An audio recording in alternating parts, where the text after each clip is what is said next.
بسم اللہ الرحمن الرحیم۔ السلام علیکم ورحمۃ اللہ وبرکاتہ۔ لیکچر نمبر 24، سورۃ الاحزاب کا رکوع نمبر 7 یعنی الدرس السادس الف، پیج نمبر 40 یعنی صفحہ نمبر 40۔ آج کے لیکچر یعنی لیکچر نمبر 24 میں ہم 2 آیتیں پڑھیں گے۔ آیت نمبر 53 اور 54۔ آیت نمبر 53 دیکھیں گے بیٹا۔ بسم اللہ الرحمن الرحیم۔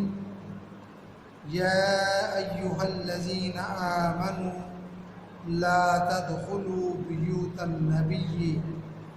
مکمل آیت پڑھنے سے پہلے بیٹا آپ ایکسرسائز میں آئیں گے،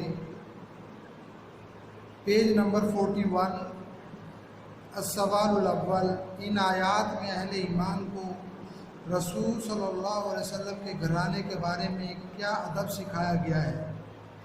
اسی طرح سوال نمبر 2، السوال الثانی، رسول اکرم صلی اللہ علیہ وسلم کے ہاں کھانے کی دعوت پر آنے والوں کو کن آداب کی تعلیم دی گئی ہے؟ دونوں سوالوں کے آگے آپ پیج نمبر 40 لکھ لیں گے۔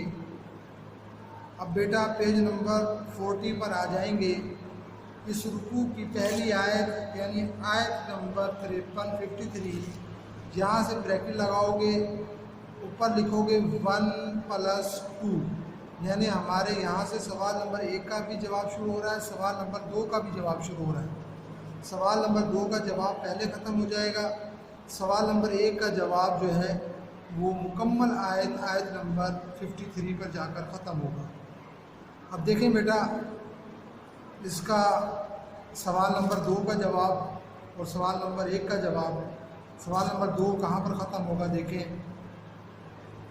یا ایہا الذین آمنوا لا تدخلوا بیوت النبی الا ان یؤذن لکم الی طعام غیر ناظرین اناہ ولکن اذا دعیتم فادخلوا فاذا طعمتم فانتشروا ولا مستأنسین لحدیث ان ذلکم کان یؤذی النبی فیستحیی منکم واللہ لا یستحیی من الحق۔ جی من الحق پر آ کر بریکٹ بند کریں گے اور اوپر 2 لکھیں گے، سرکل لگا دیں گے، یعنی سوال نمبر 2 کا جواب یہاں پر ختم ہو چکا ہے، سوال نمبر 1 کا جواب ہمارا چل رہا ہے، یعنی اوپر سے شروع ہوا تھا جہاں سوال نمبر 2 کا جواب شروع ہوا تھا، وہیں سے سوال نمبر 1 کا جواب بھی شروع ہوا تھا، تو سوال نمبر 2 کا جواب من الحق پر آ کر ختم ہو گیا اور سوال نمبر 1 کا جواب بھی چل رہا ہے۔ دیکھیں، وَإِذَا سَأَلْتُمُوهُنَّ مَتَاعًا فَاسْأَلُوهُنَّ مِنْ وَرَاءِ حِجَابٍ ذَلِكُمْ أَطْهَرُ لِقُلُوبِكُمْ وَقُلُوبِهِمْ وَمَا كَانَ لَكُمْ أَن تُؤْذُوا رَسُولَ اللَّهِ وَلَا أَن تَنكِحُوا أَزْوَاجَهُ مِن بَعْدِهِ أَبَدًا إِنَّ ذَلِكُمْ كَانَ عِندَ اللَّهِ عَظِيمًا۔ عظیمہ پر آ کر بریکٹ بند کریں گے، اوپر 1 لکھیں گے، سرکل لگا دیں گے، جہاں پر ہمارے سوال نمبر 1 کا جواب ختم ہوا۔ اب بیٹا مکمل آیت کے ترجمے کو ہائی لائٹ کر لیں۔ سوال نمبر 1 اور 2 کے جواب کے لیے، مومنوں پیغمبر کے گھروں میں نہ جایا کرو مگر اس صورت میں کہ تم کو کھانے کے لیے اجازت دی جائے اور اس کے پکنے کا انتظار بھی نہ کرنا پڑے، لیکن جب تمہاری دعوت کی جائے تو جاؤ، جب کھانا کھا چکو تو چل دو اور باتوں میں جی لگا کر نہ بیٹھ رہو۔ یہ بات پیغمبر کو ایذا یعنی تکلیف دیتی ہے اور وہ تم سے شرم کرتے ہیں اور کہتے نہیں ہیں، لیکن خدا سچی بات کے کہنے سے شرم نہیں کرتا، اور جب پیغمبر کی بیویوں سے کوئی سامان مانگو تو پردے کے باہر سے مانگو، یہ تمہارے اور ان کے دونوں کے دلوں کے لیے بہت پاکیزگی کی بات ہے، اور تم کو یہ شایع نہیں کہ پیغمبر خدا کو تکلیف دو، اور نہ یہ کہ ان کی بیویوں سے کبھی ان کے بعد نکاح کرو، بے شک یہ خدا کے نزدیک بڑا گناہ کا کام ہے۔ بس بیٹا یہاں تک آپ ہائی لائٹ کر لیں گے سوال نمبر 1 کے جواب کے لیے۔ اب بیٹا دیکھیں آپ لوگ، سوال نمبر 2 یہ تھا کہ رسول صلی اللہ علیہ وسلم کے ہاں کھانے کی دعوت پر آنے والوں کو کن آداب کی تعلیم دی گئی ہے؟ تو اس کا جواب مومنوں پیغمبر کے گھر میں نہ جایا کرو مگر اس صورت میں کہ تم کو کھانے کی اجازت دی جائے۔ اس کا شان برود یہ ہے، پس منظر یہ ہے کہ جب حضور پاک صلی اللہ علیہ وسلم کا نکاح ہوا زینب رضی اللہ تعالی عنہا سے، اب نکاح کے بعد ولیمہ تھا، تو آپ صلی اللہ علیہ وسلم نے جو ہے وہ صحابہ اکرام کو ولیمہ کی دعوت دی۔ اب صحابہ اکرام تشریف لے آئے۔ اس دور میں یہ رواج تھا کہ اگر جو ہے جس کو کھانے کے لیے بلایا جاتا تھا تو وہ کھانا پکنے سے بہت پہلے ہی جو ہے آ کر بیٹھ جایا کرتے تھے اور باتیں کرتے رہتے تھے۔ پھر اس لحاظ سے میزبان کو سخت تکلیف ہوتی تھی اور اس کے بعد کھانا کھا کر جو ہے وہ چلے جاتے تھے۔ تو اسی طرح یہاں پر حضور پاک صلی اللہ علیہ وسلم نے صحابہ اکرام کو بلایا اور وہ کھانا پکنے سے بہت پہلے آ گئے اور بیٹھ گئے اور باتیں کرتے رہے۔ جب کھانا تیار ہو گیا تو کھانا کھا لیا تو ان میں سے بہت سے لوگ تو واپس چلے گئے کھانا کھا کر، لیکن 3-4 افراد جو ہے وہ وہاں پر بیٹھے رہے اور باتیں کرتے رہے، حتیٰ کہ رات ہو گئی۔ حضور پاک صلی اللہ علیہ وسلم ان کے پاس آ کر بیٹھتے، پھر اندر چلے جاتے، گھر تشریف لے جاتے، پھر آ کر بیٹھتے، پھر گھر تشریف لے جاتے۔ اس طرح آپ صلی اللہ علیہ وسلم جو ہے اس بات سے شرم بھی کر رہے تھے کہ میں ان کو کہوں کہ بھائی اپنے گھروں کو چلے جاؤ۔ تو اللہ تعالیٰ فرماتے ہیں، تو اللہ تعالیٰ نے یہ آیت نازل فرمائی ہے کہ جب تمہیں کھانے کی دعوت کے لیے بلایا جائے، ایک تو جس کو بلایا جائے وہ آئے۔ پہلے ایسا ہوتا تھا کہ بہت سے لوگوں کو نہیں بلایا جاتا تھا، وہ بھی ساتھ جو ہے وہ آ جایا کرتے تھے۔ تو اللہ تعالیٰ نے ایک تو یہ بتایا کہ جس کو بلایا جائے وہ آئے، لیکن اس وقت آئے جب کھانا پک کر تیار ہو جائے۔ پھر یہ کہ کھانا کھا لے تو فوراً وہاں سے چلے جائیں، باتیں کرنے وہاں نہ بیٹھ جائیں، کہ یہ بات پیغمبر کو ایذا دیتی ہے، تکلیف دیتی ہے۔ وہ تم سے شرم کرتے ہیں اور کہتے نہیں ہیں، لیکن خدا سچی بات کے کہنے سے ہی شرم نہیں کرتا۔ اب سوال نمبر 1 یہ تھا کہ ان آیات میں اہل ایمان کو رسول صلی اللہ علیہ وسلم گھرانے کے بارے میں کیا ادب سکھایا گیا ہے؟ اب اس کا جواب ایک تو یہ مکمل بات جو بھی بیان کی گئی ہے کہ حضور پاک صلی اللہ علیہ وسلم جو ہے کھانے کے لیے بلائیں تو جس کو بلائیں وہ آئیں، اور پھر وہ کھانا کھا کر فوراً چلتے ہیں، باتوں میں جی لگا کر نہ بیٹھ رہے ہیں۔ دوسری بات یہ ہے کہ پیغمبر کی بیویوں سے کوئی سامان مانگو تو پردے کے باہر سے مانگو۔ زمانہ جاہلیت میں یہ رواج تھا حضور پاک صلی اللہ علیہ وسلم سے قبل کہ لوگ جو ہے بغیر اجازت کے گھروں میں داخل ہو جایا کرتے تھے، پردے کا خیال نہیں کیا کرتے تھے۔ تو اسی طریقے سے لوگ جو ہے آپ صلی اللہ علیہ وسلم کے گھر بھی جو ہے وہ آنا شروع ہو گئے۔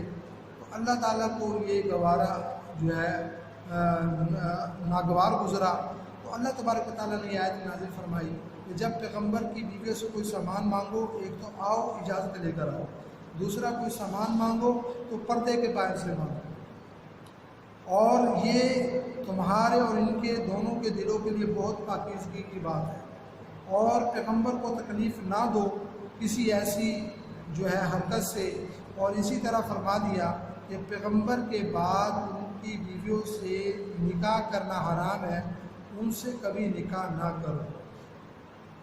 اب دیکھیں بیٹا، آپ لائنیں لگا لیں اس کی، یا ایھا الذین آمنوا یہاں پہ لائن لگاؤ، اس کا ترجمہ مومنو یہاں پہ لائن لگا لو، لا تدخلوا بیوت النبی یہاں پہ لائن لگاؤ، اس کا ترجمہ پیغمبر کے گھروں میں نہ جایا کرو یہاں پہ لائن لگا لو، الا ان یؤذن لکم الی طعام یہاں پہ لائن لگاؤ، اس کا ترجمہ مگر اس صورت میں کہ تم کو کھانے کے لیے اجازت دی جائے یہاں پہ لائن لگا لو، غیر ناظرین اناہ یہاں پہ لائن لگاؤ، اس کا ترجمہ اور اس کے پکنے کا انتظار بھی نہ کرنا پڑے یہاں پہ لائن لگا لو، ولیکن اذا دعیتم فادخلوا یہاں پہ لائن لگاؤ، اس کا ترجمہ لیکن جب تمہاری دعوت کی جائے تو جاؤ یہاں پہ لائن لگا لو۔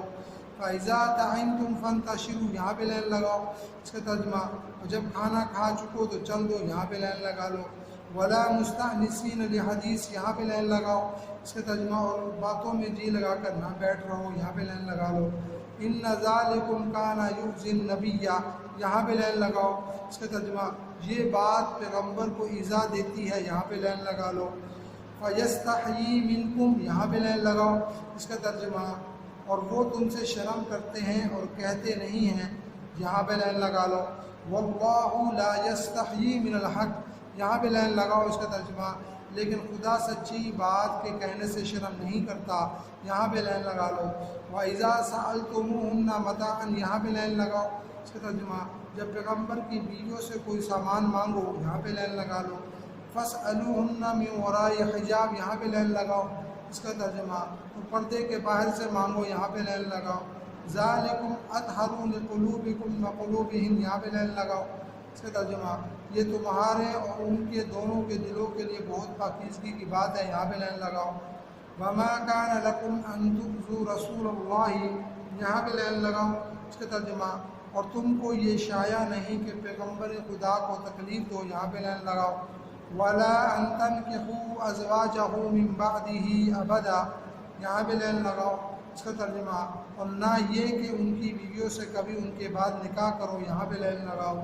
إِنَّ ذَلِكُمْ كَانَ عِندَ اللَّهِ عَظِيمًا یہاں پہ لائن لگاؤ، اس کا ترجمہ، بے شک یہ خدا کے نزدیک بڑا گناہ کا کام ہے، یعنی نکاح کرنا یہ بڑا گناہ کا کام ہے۔ ان تبدوا شیئا نکاح سے مراد حضور پاک صلی اللہ علیہ وسلم کے بعد ازواج مطہرات سے نکاح کے بارے میں سوچنا۔ ان تبدوا شیئا او تخفوه فإن اللہ کان بکل شیء علیما ترجمہ، اگر تم کسی چیز کو ظاہر کرو یا اس کو مخفی یعنی چھپا کر رکھو تو یاد رکھو خدا ہر چیز سے باخبر ہے۔ اب لائنیں لگا لو، ان تبدوا شیئا او تخفوه یہاں پہ لائن لگاؤ، اس کا ترجمہ، اگر تم کسی چیز کو ظاہر کرو یا اس کو مخفی رکھو یہاں پہ لائن لگا لو۔ فإن اللہ بکل شیء کان بکل شیء علیما یہاں پہ لائن لگاؤ، اس کا ترجمہ، یاد رکھو کہ خدا ہر چیز سے باخبر ہے یہاں پہ لائن لگاؤ۔ اب دیکھیں بیٹا، اس یہاں ایکسرسائز میں 3 سوالات موجود ہیں، 2 سوال ہمارے ہو گئے، اچھے طریقے سے آپ دیکھیں گے، شروع میں دوبارہ دیکھ لیں، یہاں سے آپ لوگ 1+2 یعنی سوال نمبر 1 اور 2 دونوں کا جواب شروع ہو رہا ہے، سوال نمبر 2 کا جواب لا یستحیی من الحق پر آ کر ختم ہو جاتا ہے، سوال نمبر 1 چل رہا ہے، سوال نمبر 1 کا جواب ان ذالکم کان عند اللہ عظیما پر آ کر ختم ہوتا ہے، یعنی سوال نمبر 1 کا جواب یا ایھا الذین آمنوا سے شروع ہو کر ان ذالکم کان عند اللہ عظیما تک ہے، سوال نمبر 2 کا جواب یا ایھا الذین آمنوا سے شروع ہو کر لا یستحیی من الحق تک ہے۔ اچھی طرح اس کو دیکھ لیں، نوٹ کر لیں اور اچھے طریقے سے جو ہے نشان لگا لیں اور مکمل آیت کے ترجمے کو جو ہے ہائی لائٹ کر لیں۔